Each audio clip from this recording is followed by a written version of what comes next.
5 pães e 2 peixinhos, muito mais do que um milagre. O que essa passagem tem a nos ensinar acerca do reino de Deus que chega até nós, acerca do cuidado de Jesus, do suprimento do Senhor para as nossas vidas e acerca da humildade. É isso que nós vamos ver hoje. Vem comigo, vamos juntos por dentro do texto.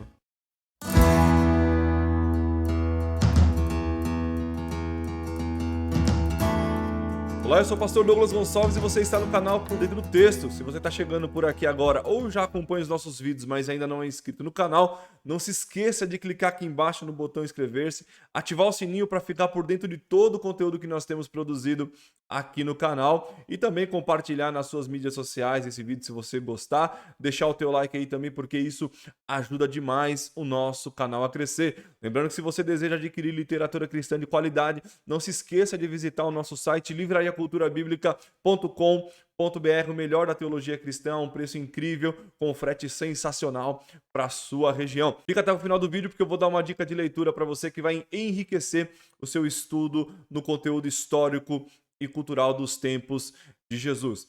Pois bem, meus irmãos, nós sabemos que a Bíblia nos relata de forma muito clara que por onde Jesus andava, por onde ele passava, ele anunciava o reino e como sinal deste reino chegado e de que Deus tem domínio sobre todas as coisas, Jesus operava milagres ali sobre a vida daqueles que vinham após ele, né? E não é diferente nessa sequência de passagens narrada no Evangelho segundo escreve João, que Jesus ele cura o filho do oficial de um rei e também Jesus ele cura um paralítico ali no tanque de Betesda. Após este relato, muitos vieram após Jesus e muitos seguiam Jesus por onde ele ia. E a Bíblia vai nos dizer no capítulo 6 e versículo 1 que Jesus atravessa o mar de Tiberíades, que é o mar da Galileia. E a multidão que via esses milagres acontecer ia após Jesus. Essa multidão o seguia. E a Bíblia é enfática no versículo 2 em nos mostrar que Jesus, vendo que a multidão o seguia, ele pergunta a Filipe especificamente: onde compraremos pão para dar de comer a esta grande multidão?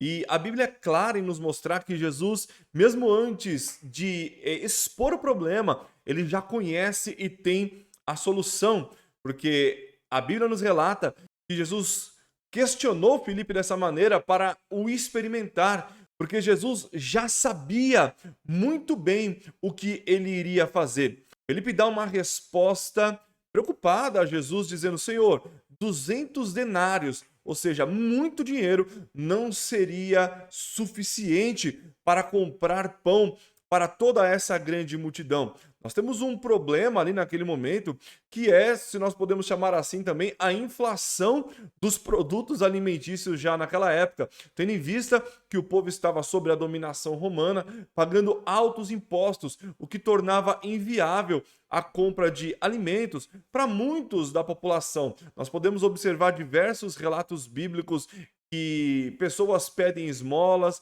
reclamam do alto custo dos impostos que era cobrado sobre eles. Então, comprar pão para uma grande multidão naquela época requeria dessa pessoa uma grande quantidade de dinheiro. Não quero entrar aqui nas contas, quanto seria mais ou menos, apenas para nós entendermos que era um material caro o trigo naquele momento. E a Bíblia vai nos dizer que André chega até Jesus e diz: Senhor, tem um rapaz aqui que tem 5 pães de cevada e 2 peixinhos. E essa expressão 5 pães de cevada é importante porque vai nos dizer da condição social desse rapaz.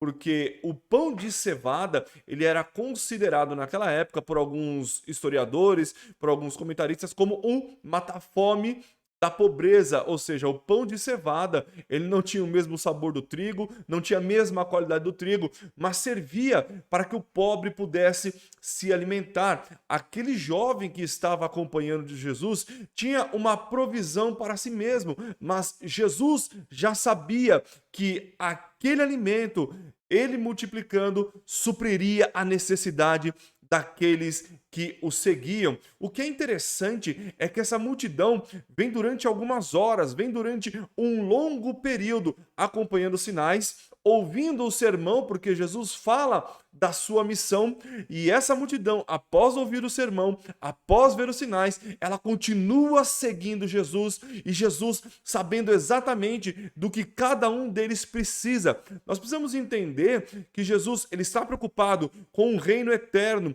que está estabelecendo, mas ele não ignora as nossas necessidades aqui nessa terra. Jesus não está alheio às nossas necessidades, mas ele observa quando nós o buscamos em espírito e em verdade, e ele é aquele que supre toda essa necessidade. Esse rapaz é levado até Jesus. Jesus toma ali os 5 pães e 2 peixinhos, dá graças ao Pai e multiplica esse pão para que toda aquela multidão que viu os sinais, que ouviu o sermão, agora possa se alimentar. E isso é extremamente enfático, porque nós podemos observar alguém que não tinha condições de suprir ninguém, apenas a si mesmo, Jesus tomando aquele recurso com aquele rapaz, multiplicando para que outros pudessem ser também saciados. Assim é o reino de Deus, o reino estabelecido por Jesus, quando ele transforma as coisas que não são naquelas que são. Quando Jesus ele pega aquele recurso escasso e ele multiplica a fim de que possa ser também saciado aquele que necessita. O reino de Deus, ele é um reino eterno, mas ele está neste momento através da sua igreja, através do seu povo, numa esfera humana.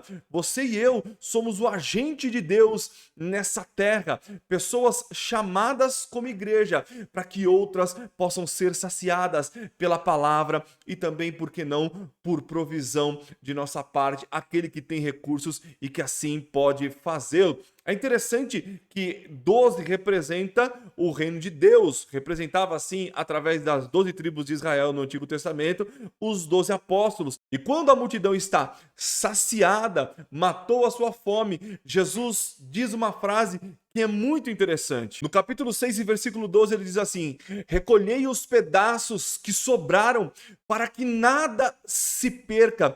E eles juntaram 12 cestos cheios, porque o reino de Deus está presente. E se você e eu conseguimos nos manter firmes na presença do Senhor, é porque Ele nos recolheu, Ele nos agregou, Ele nos juntou para que nós não nos percamos e estejamos junto com Ele para todo sempre, aguardando a volta do nosso Rei, para que este reino que nós experimentamos agora em parte, possamos ver na plenitude quando Jesus se manifestar dos céus. Espero que você tenha gostado do vídeo de hoje. Eu quero indicar uma leitura para que você possa compreender um pouquinho desse contexto histórico, cultural, riqueza, pobreza, dinheiro, trabalho, como Jerusalém era naqueles tempos, que é Jerusalém nos tempos de Jesus, de Joaquim Jeremias. É uma obra incrível, meus irmãos, é uma obra antiga, mas essa obra ela é citada em quase todos os trabalhos acadêmicos.